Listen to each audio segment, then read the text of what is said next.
ഓരോന്നോരോന്നായിട്ട് പഠിക്കാം. അപ്പോ ഫസ്റ്റ് നമ്മൾ ചെയ്യാൻ പോകുന്നത് ബോ സ്റ്റാൻസ്, ഗുംബു സ്റ്റാൻസ്, ഫോർവേഡ് സ്റ്റാൻസ്. അപ്പൊ ഫോർവേഡ് സ്റ്റാൻസ് നമുക്ക് പോണേറ്റ് മുന്നേ നമ്മുടെ വീഡിയോ ഒന്ന് സപ്പോർട്ട് ചെയ്യുക, ചാനൽ ഒന്ന് സപ്പോർട്ട് ചെയ്യുക. അപ്പൊ നമുക്ക് വീഡിയോയിലേക്ക് പോകാം. അപ്പൊ ഫസ്റ്റ് നമ്മൾ ചെയ്യേണ്ടത് ബോ ചെയ്യാം. ഓക്കെ, ഇനി നമ്മള് ഇപ്പോ നമ്മൾ ലെഫ്റ്റ് സൈഡിലേക്കാണ് നിൽക്കുന്നത്. അപ്പൊ രണ്ട് ലെഫ്റ്റും റൈറ്റും കാണിച്ചു തരാം. അപ്പൊ നേരെ നമ്മൾ ഇവിടെ നിന്നിട്ടാ ചെയ്യണമെന്ന് വിചാരിക്കുക. ബോ സ്റ്റാൻസ് നമ്മൾ ഇവിടുന്ന് ചെയ്യുന്നത്, ഫോർവേഡ് സ്റ്റാൻസ് നമ്മൾ ചെയ്യുന്നത് നേരെ ഈ കാല് ക്ലോസ് ചെയ്തിട്ട് നമ്മൾ ബോ ചെയ്തിട്ട് നോർമലാണ് നിൽക്കണമെന്ന് വിചാരിക്കുക. നേരെ ഇവിടുന്ന് കൊണ്ടുവന്നിട്ട് ഈ കാല് നേരെ ഇറക്കുക. ഇത്രയും പൊസിഷനിൽ ഇറക്കി ആണോ, ഇത്രയോ സ്റ്റാൻസ്. ഇനി നമ്മൾ മൂവ് ചെയ്യാം. 2 ആണോ, 3 4. അപ്പൊ ഈ കാല് 45 ഡിഗ്രി ആംഗിളില് ബാക്കിലെ കാല് സ്ട്രെയിറ്റ്, മനസ്സിലായോ? വളക്കരുത്, സ്ട്രെയിറ്റ് ആക്കിയിരിക്കുക. അടാ ഇതേ പൊസിഷനില് മൂവ് ചെയ്യുമ്പോ അടാ ഇതേ പൊസിഷനിൽ നമ്മൾ കിട്ടും. പഞ്ച് ചെയ്യുമ്പോ അടാ ഇതേ പൊസിഷനിൽ ഇങ്ങനെ താഴ്ന്ന് പഞ്ച് ചെയ്യണം. Long stance 45 degree angle.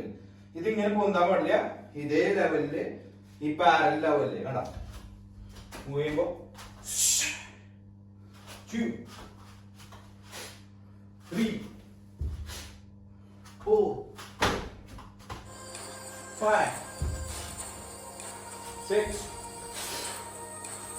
7 8 9 10 11.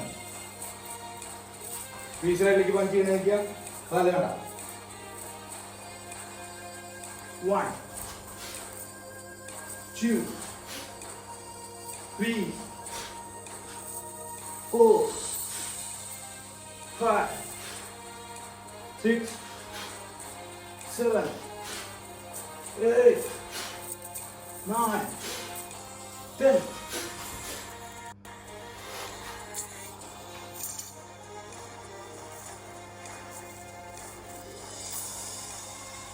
ഒരു വീട്ടില് എല്ലാ ദിവസവും ഒരു 25 പ്രാവശ്യം ഒരു 4 സ്റ്റെപ്പായിട്ട് ചെയ്യുക.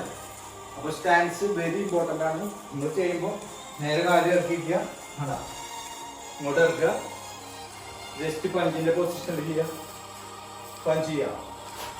അടുത്ത കാല് ഇതേ പൊസിഷനിൽ ഇറക്കുക, സ്നേക്ക് പഞ്ച് ചെയ്യുക, ഇതാ ടൈഗർ പഞ്ച് ചെയ്യുക.